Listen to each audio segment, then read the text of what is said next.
তুমি কি জানো, আমাদের সবার কাছে এমন এক ম্যাজিক আছে যার মাধ্যমে যে কোনো গল্প সজীব ও প্রাণবন্ত হয়ে উঠতে পারে। এসব গল্পকে কিভাবে জীবন্ত করে তোলা যায় সেটা জেনে নিই। প্রথমে গল্প নির্বাচন। সবার প্রথমে যে কোনো একটা গল্প বেছে নিতে হবে। সেটা তোমার বইয়ের গল্প হতে পারে, কোথাও শোনা গল্প হতে পারে, বা তোমার নিজের লেখা কোনো গল্প হতে পারে। দ্বিতীয় ধাপ, গল্পের চরিত্রগুলো বোঝা।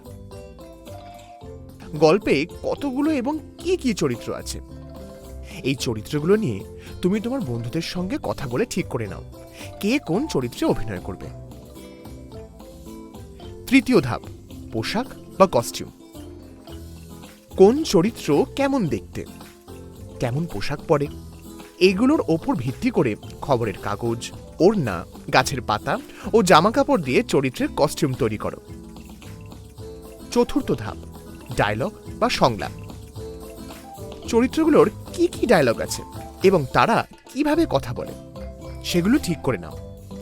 ডায়লগ এমন হতে হবে যাতে নাটক দেখেই দর্শক সম্পূর্ণ গল্প বুঝতে পারে। কি নিয়ে এসেছো?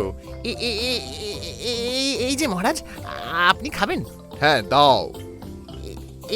এই ছোলাগুলো খুব ভালো। হ্যাঁ, সে তো দেখতেই পাচ্ছি। এই নিন। এবার তোমার চ্যালেঞ্জ। এই সমস্ত ধাপগুলো অনুসরণ করে বন্ধুদের গ্রুপে প্রত্যেকে নিজেদের গল্পে অভিনয় করে দেখাও।